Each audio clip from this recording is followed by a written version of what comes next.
My dance make it hurt.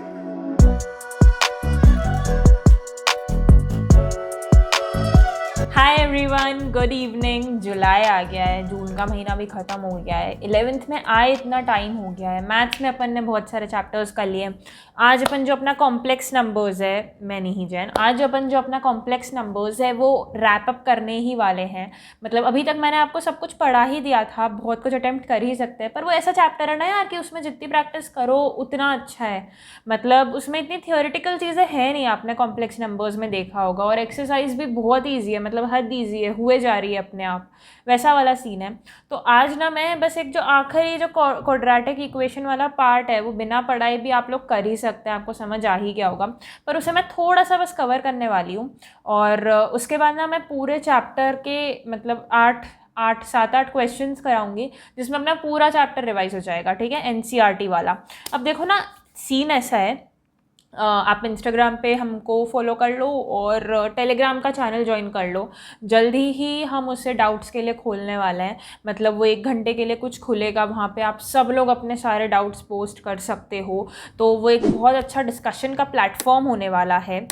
Plus जो best material है उसके लिए आपको वेबसाइट का तो पता ही है, और टेस्ट सीरीज़ में अभी कुछ होने वाला है तो उसका भी ध्यान रखना। मैं आपको सारी चीज़ें, आप इंस्टाग्राम पे तो देखोगे तो आपको पता चल ही जाएगा, और हम लोग भी हमारे लेक्चर्स के थ्रू आपको बता देंगे। तो कुछ अपडेट्स आ रहे हैं हमारी टीम की तरफ से, इसलिए हर लेक्चर अच्छे से देखना, इंस्टाग्राम पे हमको फॉलो करना, टेलीग्राम पे कनेक्टेड रहो और विज़िट करते रहो वेबसाइट, तो कोई नुकसान होगा नहीं। आप सारे के सारे अपडेट्स देख लेंगे, मिस नहीं करेंगे कुछ भी, और जो भी आपके काम का होगा वो आपको वहाँ से मिल जाएगा, ठीक है। तो मैं आती हूँ अपने पॉइंट पे, जो मैं बोल रही थी कि complex numbers and quadratic equation में एनसीईआरटी में देखो ये 4 चीज़ें, ठीक है, ये 4 चीज़ें काय में दी हुई है, एनसीईआरटी में। पर अब जैसे मैं बात करूँ ना कि मैंने कॉम्प्लेक्स नंबर में क्या पढ़ा था, या कोचिंग के पैटर्न के हिसाब से कॉम्प्लेक्स नंबर में क्या पढ़ाते हैं, तो ना आगे बहुत सारे टॉपिक्स पढ़ाते हैं। जैसे एक होता है nth रूट, मैं कितना गंदा लिख रही हूँ आज, nth root of complex number, ये एक टॉपिक होता है। फिर एक टॉपिक होता है डी मॉर्गन्स थ्योरम। फिर एक और टॉपिक हम देखते हैं वेक्टोरियल रिप्रेजेंटेशन।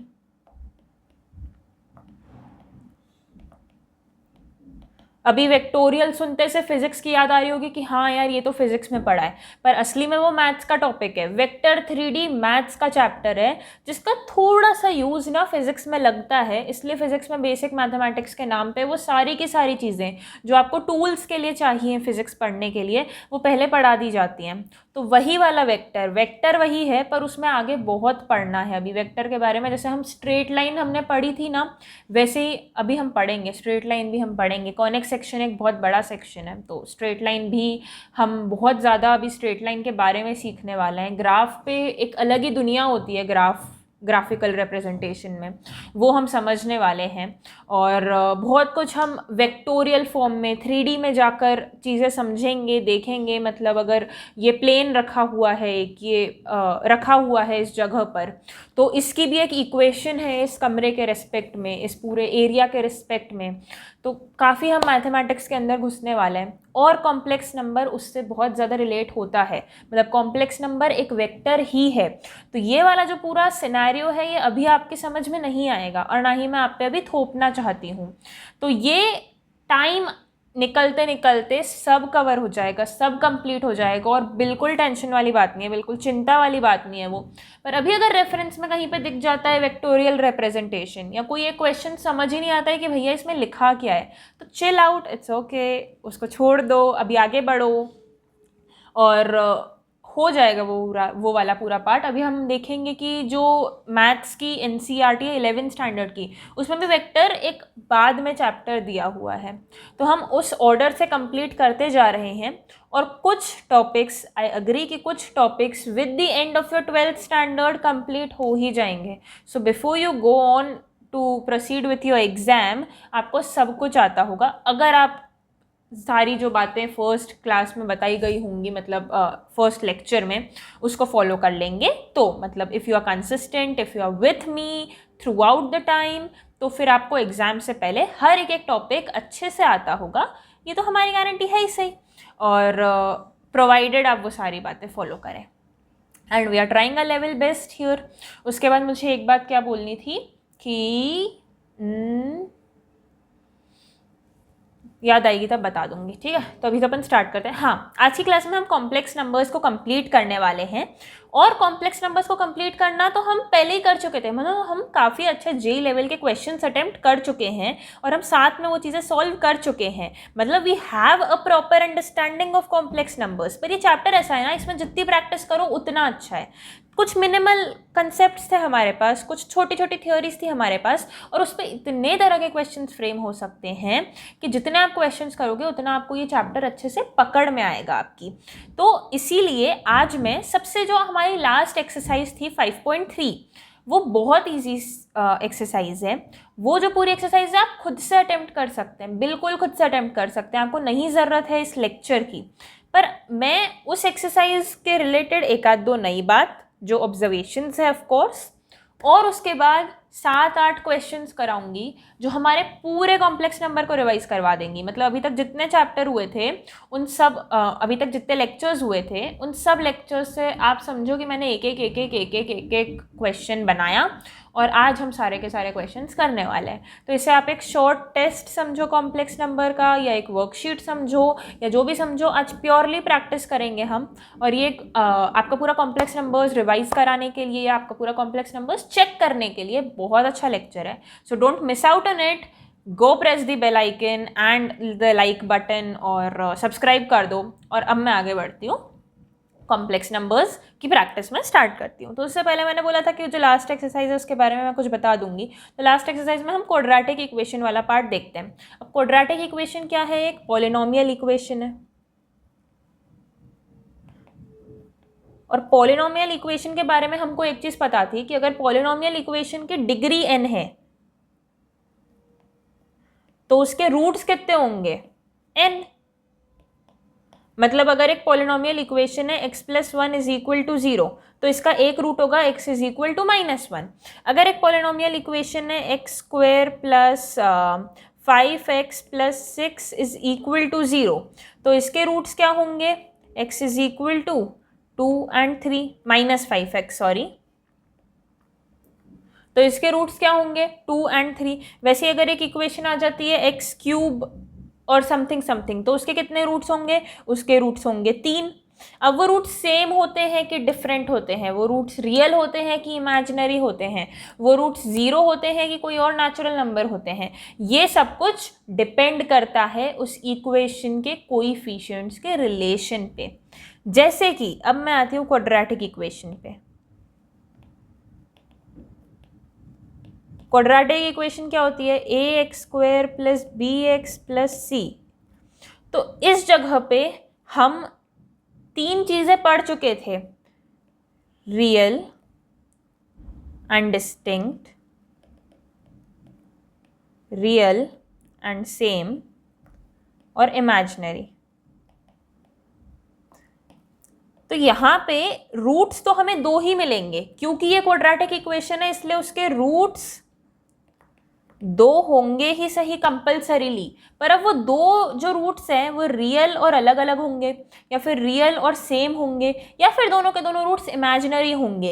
ये किस बात पर डिपेंड करता था? ये डिपेंड करता था कि b² माइनस 4ac कितना है। अगर b² माइनस 4ac पॉजिटिव होता था तो हम हमारा रियल एंड डिस्टिंक्ट वाला से केस देखते थे। अगर b² माइनस 4ac 0 होता था तो हम रियल एंड सेम वाला केस देखते थे। और अगर b² माइनस 4ac नेगेटिव है ना, तो हमें मिलता है इमेजिनरी वाला केस। तो हम आते हैं इमेजिनरी पे, और वहाँ से हमारा चैप्टर हुआ था चालू। फर्स्ट लेक्चर में हमने यही देखा था कि ये बनाता है कॉम्प्लेक्स नंबर्स, यहाँ से हुआ कॉम्प्लेक्स नंबर्स का जन्म। तो अब अपन मान लेते हैं, मतलब अब अपन प्रोसीड कर रहे हैं हमारे थर्ड केस के साथ। मतलब b² minus 4ac is negative, ठीक है? ये हमें पता ही है कि वो नेगेटिव है। अब हम आगे बढ़ते हैं, ठीक है? मतलब अब हम हमारे जो थर्ड केस है उसके अंदर जाके देख रहे हैं एक बार। तो इस जगह पे मेरा जो x है वो होगा -b plus minus under root b² minus 4ac upon 2a। अब जो मेरा b² माइनस 4ac है ये तो नेगेटिव है, तो 4ac माइनस बी स्क्वायर क्या होगा, पॉजिटिव होगा, है ना। इसका मतलब x is equal to minus B plus minus under root of -1 into 4ac minus B square upon 2a। ये लिख सकती हूँ मैं, जो ऊपर लिखा था उसी को मैंने अलग तरीके से लिखा है। ये देख लो, ये जो अंडर रूट था ना उसी को मैंने ये लिख दिया है। ये वाला अंडर रूट में लिखा था बी स्क्वायर माइनस 4ac और यहाँ पे मैंने लिख दिया -1 into 4ac minus B square. मतलब आप ब्रैकेट खोलोगे जब तो आपको बी स्क्वायर माइनस 4ac ही मिल जाएगा, है ना। अब जो ये 4ac माइनस बी स्क्वायर है वो तो पॉजिटिव है और -1 का अंडर रूट कितना होता है, आयोटा। तो ये लिखा हुआ है x is equal to minus B plus minus under root of -1 into under root of 4ac minus B square upon 2a। अब 4ac माइनस बी स्क्वायर तो भाई पॉजिटिव ही है क्योंकि B square minus 4ac negative था। अब under root of -1 होता है मेरा आयोटा, तो इसको मैं लिख दूंगी x is equal to minus B plus minus under root of 4ac minus B square into iota upon 2a। तो ये जो मेरे दो रूट्स हैं ये रूट्स इमेजिनरी रूट्स ही होंगे। क्यों? क्योंकि बी स्क्वायर माइनस 4ac जो मेरा डिस्क्रिमिनेंट है, ये क्वांटिटी क्या थी मेरी, डिस्क्रिमिनेंट थी। तो मेरा जो डिस्क्रिमिनेंट है वो नेगेटिव है, ये बात जब हमें पता थी, मतलब हमने ये केस स्टार्ट ही इस कंडीशन से किया कि मेरा डिस्क्रिमिनेंट नेगेटिव है। अगर डिस्क्रिमिनेंट नेगेटिव है तो ये है मेरे दो imaginary roots, 2 imaginary roots of quadratic equation ax square plus bx plus c is equal to 0। तो इस क्वाड्रेटिक इक्वेशन के होंगे ये दो नेगेटिव रूट्स। अब एक इंटरेस्टिंग सी बात है कि अगर मान लो मेरा एक रूट है p प्लस आयोटा q, तो जो मेरा दूसरा रूट होगा ना, अगर p प्लस आयोटा q एक रूट है तो मेरा दूसरा रूट ना p माइनस आयोटा q ही होगा। अगर मेरा एक root p plus iota q है तो मेरा दूसरा root p minus iota q ही होगा। क्यों? क्योंकि यहाँ पे माइनस बी अपॉन 2a को मैं बोल रही हूँ p और under root of 4ac minus B square upon 2a को मैं बोल रही हूँ q। तो ये है मेरा p, ये है मेरा q, ये है आयोटा और इधर है प्लस माइनस। तो ये एक रूट है p प्लस आयोटा q और दूसरा रूट है p माइनस आयोटा q। क्योंकि यहाँ पे एक प्लस माइनस आता है और प्लस माइनस के बाद वाले टर्म में मेरे पास आयोटा है, इसलिए मैं ये वाला ऑब्जर्वेशन कंक्लूड कर सकती हूँ कि अगर एक क्वाड्रेटिक इक्वेशन दी हुई है जिसका एक रूट है 2 प्लस आयोटा 3 या 2 प्लस 3 आयोटा, ठीक है, मतलब एक क्वाड्रेटिक इक्वेशन है जिसका एक रूट है 2 प्लस 3 आयोटा, तो मेरा दूसरा रूट पक्के से गारंटीड 2 माइनस 3 आयोटा ही होगा। अब इन दोनों रूट्स का अगर मैं सम करती हूँ तो मुझे क्या मिल जाएगा, सम ऑफ रूट्स होता है मेरा b, तो इन दोनों का जब मैं सम करूँगी तो मुझे मिलेगा 4, तो ये हो गया मेरा सम। और जब मैं इन दोनों का प्रोडक्ट करूँगी तो मुझे क्या मिलेगा, 2 का स्क्वायर प्लस 3 का स्क्वायर मतलब 4 प्लस 9 मतलब 13 हो गया इनका प्रोडक्ट। तो अब अगर मुझे सम पता है, प्रोडक्ट पता है, तो मैं इक्वेशन लिख सकती हूँ क्या, मैं लिख दूंगी x square minus 4x plus 13 is equal to 0। तो मुझे बस एक रूट पता होने से, मुझे बस 2 प्लस 3 आयोटा ये बात पता होने से इक्वेशन मिल गई, क्योंकि एक रूट पता है तो दूसरा रूट पता है और दोनों रूट्स पता है तो इक्वेशन पता है। तो ये मैंने एक नई बात बताई कि एक रूट पता है तो दूसरा रूट हम बना सकते हैं। दोनों रूट्स एक दूसरे के क्या होते हैं, कॉन्जुगेट्स। तो ये जो दोनों रूट्स हैं ये कॉन्जुगेट्स हैं एक दूसरे के, ओके।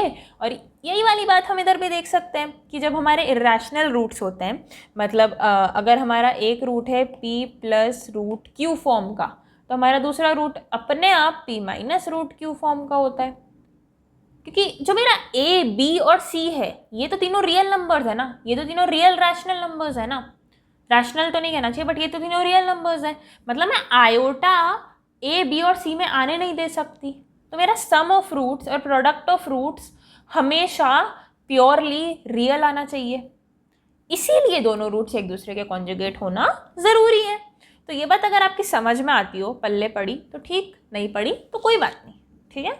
मतलब मुझे बस ये एक ऑब्जर्वेशन थी जो बतानी थी। अगर समझ आई हो तो वेल एंड गुड, नहीं आई हो तो कोई बात नहीं, आप वैसे भी इसको समझे या ना समझे क्वेश्चन सोल्व कर ही लेंगे। ओके, तो ये बात भी मेरी रैशनल इर्रैशनल रूट्स की हो गई। और वैसे अगर p प्लस आयोटा क्यू एक रूट है तो p माइनस आयोटा क्यू दूसरा रूट होगा ही सही। तो ये कुछ क्या थी, ऑब्जर्वेशंस थी।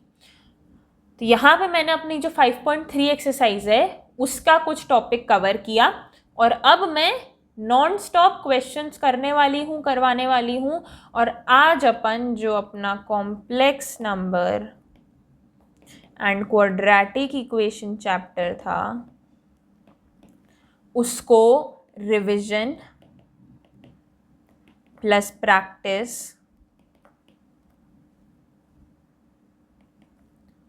प्लस NCERT कंप्लीट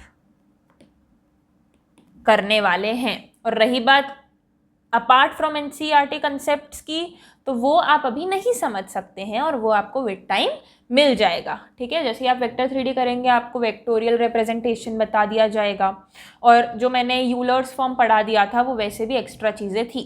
तो यहाँ तक जो एक्स्ट्रा चीज़ें करवाई जा सकती थी वो मैंने करवा ही दी हैं, और जो नहीं करवाई जा सकती थी वो मैं आगे करवा ही दूँगी। तो यहाँ तक हमने ये पार्ट कर लिया है, और आज के लेक्चर के साथ हम complex number and quadratic equation को कंप्लीट कर लेंगे। So without any delay, let's move forward to the question number 1 of today's class. Iota की पावर 104 प्लस आयोटा की पावर 109 प्लस आयोटा की पावर 114 प्लस आयोटा की पावर 119। इसका हमको बताना है सल्यूशन, इसका हमको बताना है आंसर। अब ये मान लेते हैं अपन एक न्यूमेरिकल टाइप क्वेश्चन है, ठीक है। तो 4 मार्क का क्वेश्चन है, नेगेटिव मार्किंग नहीं है। हम आज जो क्वेश्चंस करने वाले हैं उस पर आप मार्किंग करने वाले हैं। मैं मार्किंग का आपको तरीका बता देती हूँ। अगर मैं कहती हूँ कि ये न्यूमेरिकल टाइप है तो +4 0 होगी मार्किंग स्कीम, मतलब अगर आपने सॉल्व किया तो +4, नहीं किया तो 0, और गलत किया तो भी 0। और अगर मैं बोलती हूँ कि ये एक MCQ टाइप क्वेश्चन है और उसके 4 ऑप्शंस देती हूँ तो +4 -1 होगी मार्किंग स्कीम, मतलब अगर आपने करेक्ट किया तो +4, गलत किया तो -1, और अगर आपने सॉल्व ही नहीं किया, अटेम्प्ट ही नहीं किया या आंसर मार्क नहीं किया तो 0। ओके, तो आज के क्लास के बाद मैं आपको बता दूंगी कि कितना एक्सपेक्टेड स्कोर होना चाहिए, and let's play this little quiz.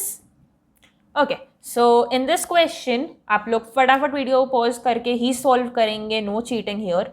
104 मतलब आयोटा की पावर 4 × 26, फिर 109 मतलब आयोटा की पावर 4 × 26 + 5 नहीं हो सकता, 4 × 27 + 1 करना चाहिए मुझे।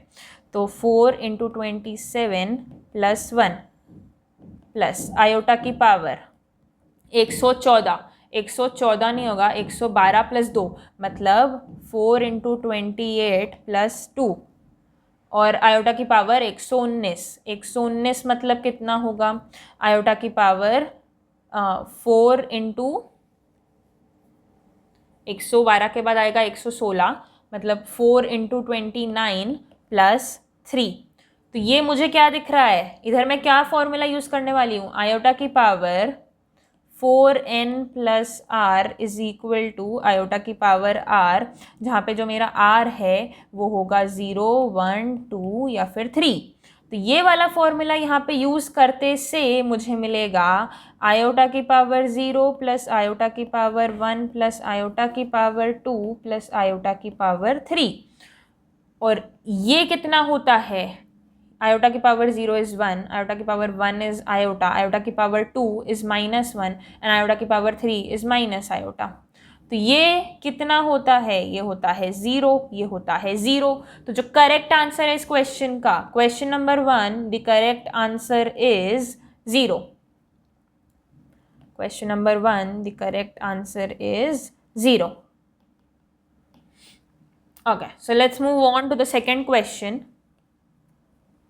Second question says 1 plus iota का क्यूब माइनस 1 माइनस आयोटा का क्यूब. इसे क्या करना है? इसे सॉल्व करना है.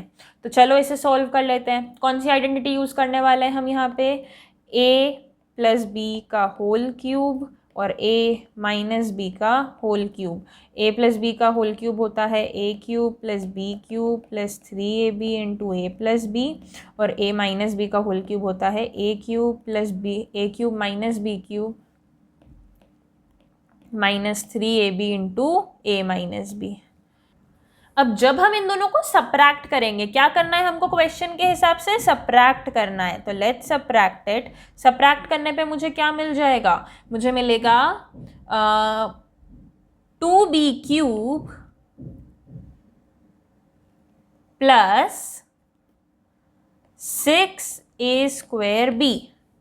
क्या आपके हिसाब से भी हमें यही मिल रहा है? अब a और b की मैं वैल्यूज रख दूंगी. a था मेरा इस क्वेश्चन में 1 और b था मेरा इस क्वेश्चन में आयोटा.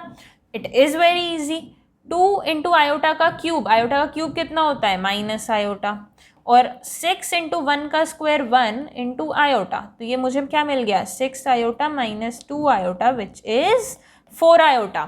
तो इस क्वेश्चन का जो आंसर है, the second answer is 4 iota. The answer for second question is 4 iota. ठीक है, यहाँ पे मुझे बस दो आइडेंटिटीज पता होनी चाहिए थी और आयोटा की पावर की क्या प्रॉपर्टीज होती हैं वो प्रॉपर्टीज पता होनी चाहिए थी. Okay, so without any delay let's move on to the third question. Third question is 1 plus iota का whole square upon 2 plus iota. इसको मुझे लिखना है पोलर फॉर्मेट में.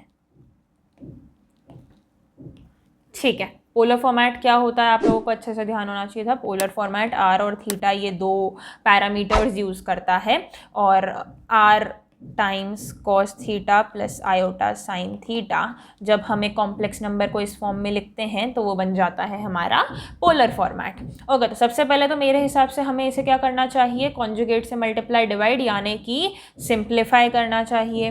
तो 1 प्लस आयोटा का whole square upon 2 plus iota into 2 minus iota upon 2 minus iota. अब 1 plus iota का होल स्क्वायर कितना होता है? 1 प्लस आयोटा की होल स्क्वायर की वैल्यू हमने याद करी थी. 1 प्लस आयोटा का होल स्क्वायर होता है 2 आयोटा और 1 माइनस आयोटा का होल स्क्वायर होता है माइनस 2 आयोटा. तो यहाँ पे जो मेरा न्यूमरेटर है वो है 2 iota into 2 minus iota upon 2 का स्क्वायर प्लस 1 का square 5. Okay, so this makes 4 iota plus 2 upon 5. ये है मेरा simplified format. अब यहाँ पे मेरा जो स्टैंडर्ड फॉर्म है वो मुझे दिया गया है 2/5 प्लस 4/5 इंटू आयोटा. और अब मुझे इसे कन्वर्ट करना है काय में? पोलर फॉर्म में. इसका मतलब मेरा x है r cos थीटा और मेरा y है r sin थीटा. मतलब मेरा जो tan थीटा है वो है 4/2 विच इज़ 2. तो जो आर्ग्यूमेंट है, argument of z is equal to tan inverse 2. और जो मेरा थीटा जो मेरा r है वो कितना होगा? अब अगर tan थीटा की वैल्यू 2 है तो cos थीटा की वैल्यू और sin थीटा की वैल्यू कितनी होगी? हम वो निकाल लेंगे. और cos थीटा और sin थीटा की वैल्यू निकालने के बाद हमें मिलेगा कि मेरा जो r है वो है 2/√5. So the answer for the third question is r is equal to 2/√5 and the argument is equal to tan inverse 2. So 2/√5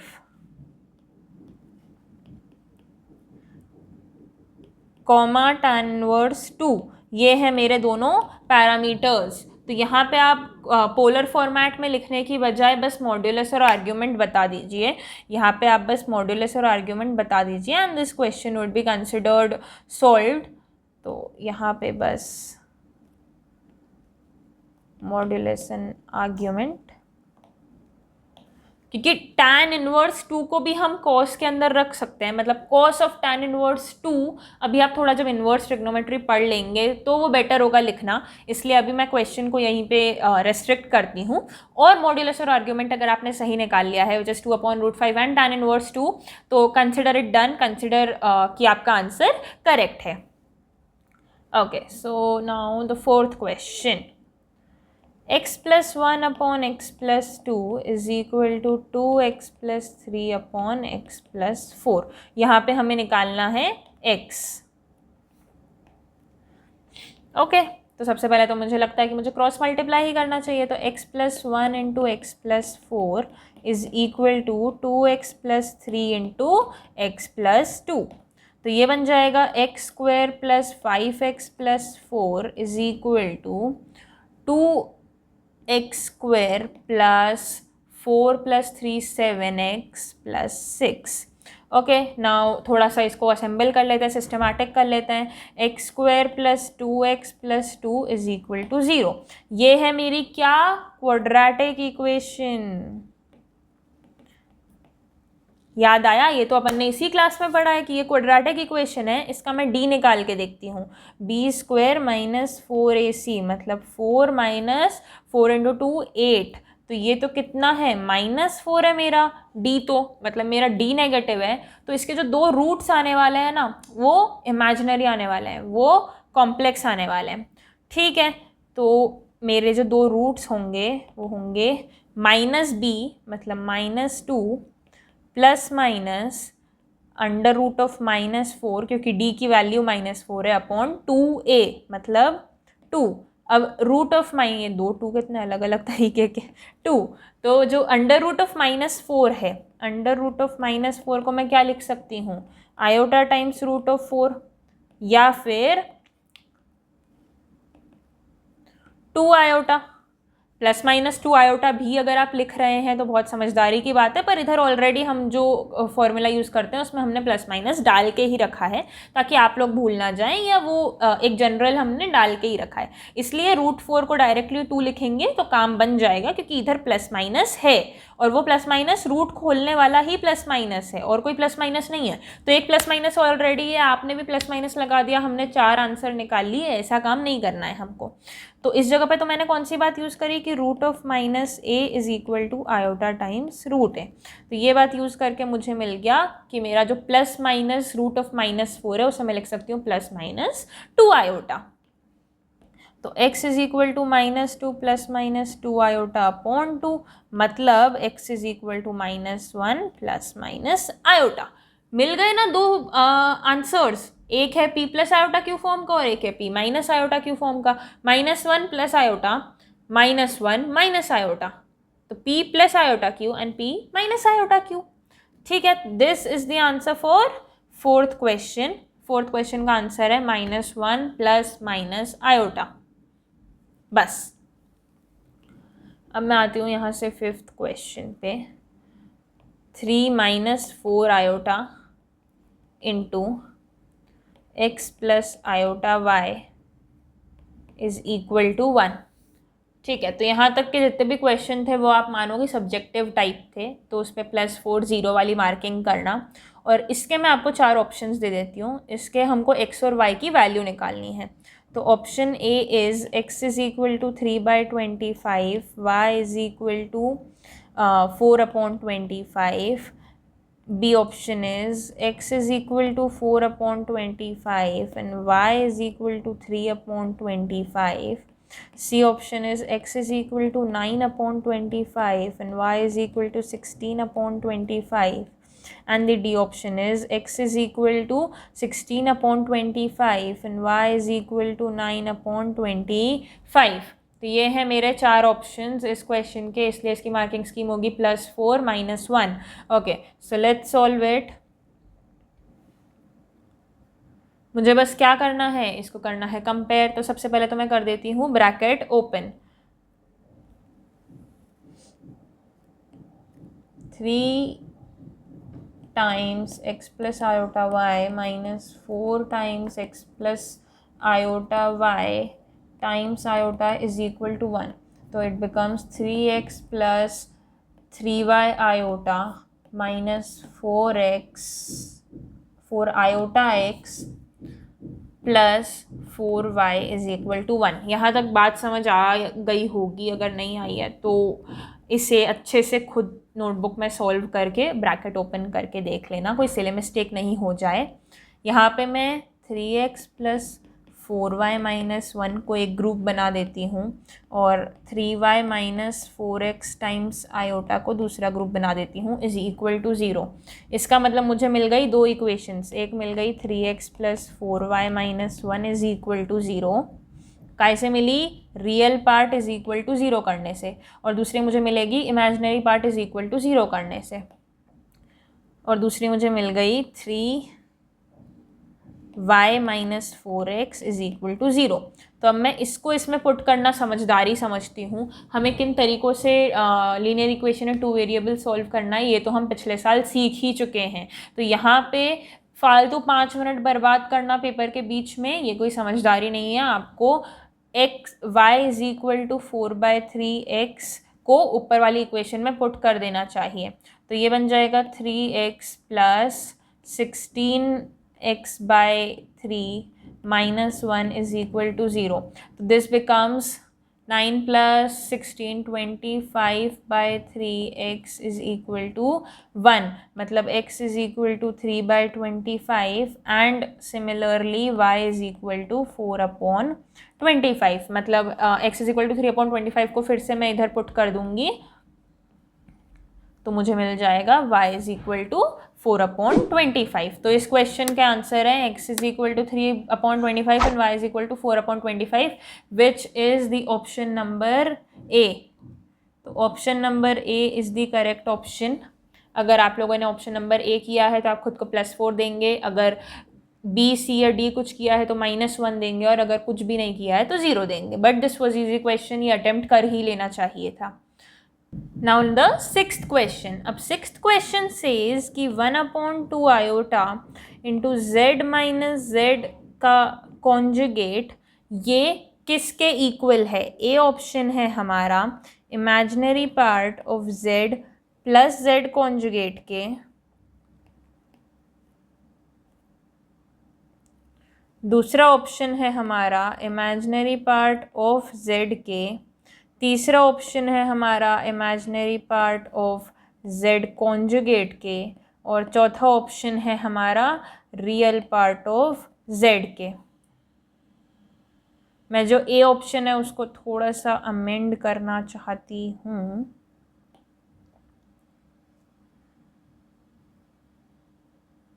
इसे मैं लिख देती हूँ z minus z conjugate. Okay, so here are the 4 options. ये एक multiple correct है, मतलब ये एडवांस का जो पैटर्न होता है उसके ऊपर है। इसमें एक ऑप्शन करेक्ट हो सकता है, 2 करेक्ट हो सकता है, 3 करेक्ट हो सकते हैं, 4 करेक्ट हो सकते हैं। तो अगर आपने समझो A B C D correct है और सिर्फ ए को टिक किया है तो आपको 1 नंबर मिलेगा, ए और बी को टिक किया है तो 2 नंबर मिलेंगे, ए बी सी को टिक किया है तो 3 नंबर मिलेंगे, और ए बी सी डी को टिक किया है तो 4 नंबर मिलेंगे। और अगर A B C correct answer होता और आप सी डी टिक कर देते तो क्योंकि आपने डी टिक कर दिया इसलिए आपका पूरा क्वेश्चन गलत हो जाएगा और आपको -1 मार्क्स मिलेंगे। ठीक है, तो यहाँ पे पार्शियल मार्किंग है, मतलब अटेम्प्ट नहीं किया तो 0, एक ऑप्शन +1, दूसरा ऑप्शन +2, तीसरा ऑप्शन +3, चौथा ऑप्शन +4, या फिर अगर 2 ही करेक्ट ऑप्शन है तो एक सही चूज़ करने पे +1 और दोनों सही चूज़ करने पे +4। ठीक है, और गलत करने पे -1। तो ये है इस क्वेश्चन की मार्किंग स्कीम। अब z क्या होता है, x plus iota y, z conjugate क्या होता है, x माइनस। मैं सॉल्व कर रही हूँ, so go and do it yourself and then check it here. तो इसका मतलब z माइनस जेड कॉन्जुगेट कितना होता होगा, x plus iota y minus x plus iota y। तो यहाँ पे मुझे क्या मिल गया, 2 टाइम्स आयोटा y। अब मेरा क्वेश्चन है 1/2 आयोटा इंटू 2 आयोटा y, तो 2 आयोटा से 2 आयोटा कैंसिल, आंसर है मेरा y। तो y मेरा आंसर है। अब ए ऑप्शन लिखा हुआ है z माइनस जेड कॉन्जुगेट, और ये तो मेरा आया था 2 आयोटा y। अब 2 iota y is not equal to y, इसलिए ए ऑप्शन तो गलत है। बी ऑप्शन है मेरा imaginary part of z। Imaginary part of z होता है imaginary part of x plus iota y। z है x प्लस आयोटा y, इसका इमेजिनरी पार्ट क्या है y। तो y is equal to y, मतलब बी ऑप्शन करेक्ट है। C option है मेरा इमेजिनरी पार्ट ऑफ z का कॉन्जुगेट, मतलब इसका imaginary part x minus iota y, तो x माइनस आयोटा वाई का इमेजिनरी पार्ट है minus y which is not equal to y, तो सी ऑप्शन गलत है। और डी ऑप्शन है real part of z, real part of z होता है x which is not equal to y, तो डी ऑप्शन भी गलत है। तो सिर्फ एक ऑप्शन सही है विच इज़ बी ऑप्शन। अब कई बार जब हमें दिया होता है कि ये तो मल्टीपल करेक्ट है, मतलब हो सकता है चारों के चारों भी सही हो, तो हम इतने प्रेशर में आ जाते हैं कि सिर्फ एक सही है ना, तो हमको लगता है हम कुछ गलत कर रहे हैं। इसलिए इस जगह पे सिर्फ एक ऑप्शन सही था which is the B option, मतलब इस क्वेश्चन में सिर्फ एक ऑप्शन सही था और आपको +4 ही मिल जाएंगे बी ऑप्शन चूज़ करने से। पर बहुत सारे लोगों को लगता है कि यार सी भी सही होगा, क्या पता, लगा देते हैं। तो सी सही करने की वजह से आपको -4 हो जाए, -1 हो जाएंगे, मतलब नेगेटिव मार्किंग हो जाएगी। तो be confident about what you solved and what you know and what is your knowledge, ठीक है। बाकी फिर पैटर्न कुछ भी बोलता हो, पैटर्न बोलता हो कि ये इंटीजर टाइप नहीं है और ये तो पूरा न्यूमेरिकल टाइप है और आपका आंसर प्रॉपर इंटीजर आ रहा है, तो आप ऐसा मत समझो कि आंसर तो डेसिमल में आना चाहिए था, ये आंसर तो कुछ अजीब सा आना चाहिए था, इतना अच्छा आंसर आ कैसे रहा है मेरा। तो कोई बात नहीं, जो आंसर आ रहा है बस रिपोर्ट कर दिया करो अगर आपको पता है कि आपने सही सॉल्व किया है तो, ठीक है। Let's move forward to the 7th question. Modulus of z is equal to 1, तो z minus 1 upon z plus 1 के बारे में हमको बताना है। ए ऑप्शन है it is purely real, B option है it is purely imaginary, C option है it is zero.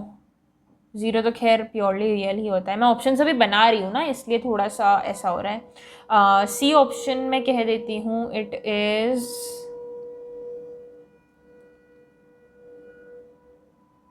1 equal to 1, और डी ऑप्शन है none of these,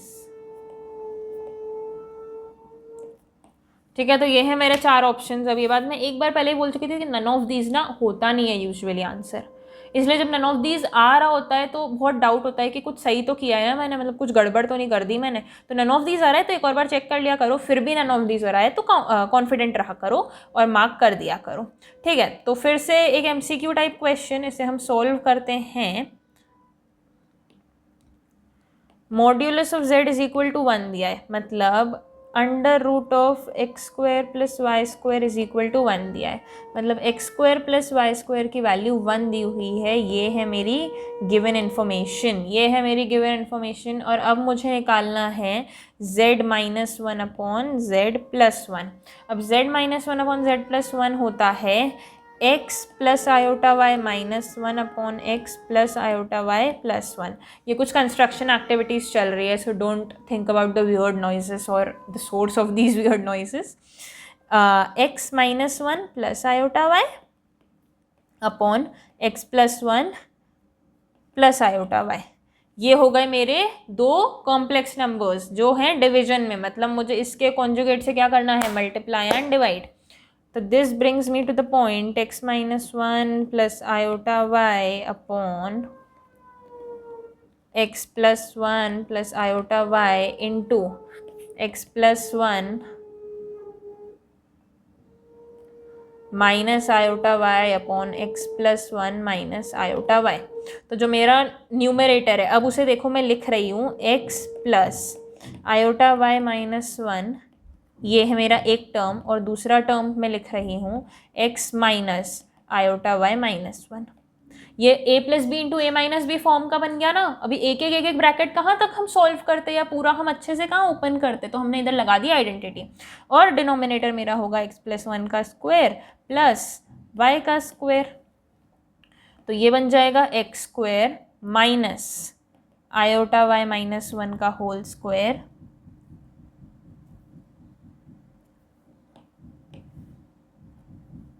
iota y minus 1 का होल स्क्वायर, मैंने पता नहीं क्यों माइनस लिख दिया था, और अपॉन एक्स प्लस 1 का whole square plus y square. अब जो मेरा न्यूमरेटर है वो है x square minus iota y का स्क्वायर मतलब माइनस वाई स्क्वायर, -1 का स्क्वायर मतलब +1 और -2ab इसका मतलब है 2 आयोटा वाई, तो -2 iota y upon x square plus y square plus 2x plus 1, ये है मेरा डिनोमिनेटर। अब मेरा न्यूमरेटर को मैं ब्रैकेट ओपन कर लेती हूँ तो मुझे मिल जाएगा x square plus y square -1 plus 2 iota y upon x square plus y square plus 2x plus 1। अब मेरा जो x square plus y square था वो कितना था 1, मतलब x square plus y square -1 कितना होगा 0। तो इस वजह से मेरा जो ये वाला टर्म है ये हो जाएगा 0, मतलब it is 0 plus 2 iota y upon x square plus y square plus 2x plus 1। तो अब जो रियल पार्ट है वो तो मेरा 0 ही हो गया, 0 अपॉन दिस इज 0, और ये है मेरा इमेजिनरी पार्ट, मतलब ये जो कॉम्प्लेक्स नंबर है it reduces to 2y upon x square plus y square plus 2x plus 1, एक गंदा सा नंबर इंटू आयोटा। तो है तो ये क्या है, तो ये purely imaginary. So this is a purely imaginary number and which option is correct? The B option is correct. तो इसमें बी ऑप्शन करेक्ट है। मार्किंग स्कीम आपको पता ही है, हमने आज के लिए 7 क्वेश्चन किए, इसमें आपका पूरा चैप्टर रिवाइज हो जाता है इसलिए मैं आगे बढ़ नहीं रही हूँ। तो वी डिड 7 क्वेश्चंस मैं एक बार आंसर की भी लिख देती हूँ। जो मेरा फर्स्ट क्वेश्चन का मेरा आंसर था 0, सेकंड क्वेश्चन का आंसर था 4 आयोटा, थर्ड क्वेश्चन का आंसर था 2/√5 एंड tan इनवर्स 2। अगर ये दोनों के दोनों सेम आए हों आपके तो ही आप आगे बढ़ना। फिर मेरे फोर्थ क्वेश्चन का आंसर था 2 आयोटा। फिर मेरे फिफ्थ क्वेश्चन का आंसर था x is equal to 3/25 and y is equal to 4/25। Now my sixth question was imaginary part of z, वो जो भी ऑप्शन था, and my seventh question was purely imaginary। तो ये है मेरे आज के 7 क्वेश्चन। अब 7 क्वेश्चन के हिसाब से टोटल तो 7 × 4 28 मार्क्स होते हैं। तो अगर आप 28 में से 20 लाए हो तो इट इज़ गुड, आप थोड़ी प्रैक्टिस के साथ अच्छा कर सकते हो and this chapter can be your strong chapter. अगर आप 20 से कम लाए हो तो you need to watch all the lectures again and do more practice. और शायद अगर आप 20 से कम लाए हो तो आपने NCERT सॉल्व नहीं करी है, और अगर आप 20 से ज़्यादा लाए हो तो it is well and good. और अगर आप 20 से ज़्यादा लाए हो, 20 से 28 के बीच में लाए हो, या आपने बस एक क्वेश्चन ही अपना गलत होने दिया है तो बहुत अच्छी बात है, वो सिले मिस्टेक ही रही होगी आई गेस। तो the score I want to be the average score is 20 here, ठीक है। तो ये एक अच्छा पैटर्न था। अगर आपको इसमें मज़ा आया हो तो कमेंट सेक्शन में बता देना, हम ऐसे आगे और करते रहेंगे। पूरा चैप्टर एक क्विज़ के थ्रू रिवाइज कर लेना, मेरे लिए भी एक इंटरेस्टिंग पार्ट है और ये हम बहुत इजीली कर भी सकते हैं। Okay, so with here we complete our complex numbers and quadratic equations. जो भी हम कर सकते थे उतना हमने कर लिया है, भले ही आप उसे NCERT लेवल कहें या JEE लेवल कहें। मैंने अपनी तरफ से आपको बहुत सारे अच्छे क्वेश्चंस भी करवा दिए हैं और आपको NCERT पे पूरा थरो रिविजन भी दे दिया है। और complex numbers is nothing but practice. फिर जब आप वेक्टर 3D वाला चैप्टर पढ़ लेंगे और वेक्टर 3D हम अच्छे से समझ लेंगे तो आप इसके आगे कंसेप्ट्स पकड़ पाएंगे, जैसे कि मैंने मेंशन किए थे nth रूट और vectorial representation, De Moivre's theorem, तो वो सब कुछ हो जाएगा। And with this we complete our 5th chapter mathematical induction अभी बचा हुआ है, जो मैं आखिरी में लूँगी क्योंकि मैथमेटिकल इंडक्शन इतना ज़्यादा भी इंपॉर्टेंट नहीं है। वो जैसे 10th स्टैंडर्ड में प्रोबेबिलिटी वाला चैप्टर होता था ना, ये स्टैटिस्टिक्स वाला चैप्टर होता था ना, आखिरी में दिया हुआ होता था, एक क्वेश्चन आ जाता था उससे एग्जाम का, तो हम थोड़ी ना पूरे साल पढ़ते थे, वो तो हम एग्जाम से पहले पढ़ लेते थे। तो एग्जाम से पहले नहीं, बट मैं आपको थोड़ा सा ये मेन चैप्टर्स कंप्लीट करवाने के बाद वो वाले चैप्टर को टाइम दे दूंगी। And with this I guess I should pack up this class. So good day, take care and peace out. These my dollars make it hurt.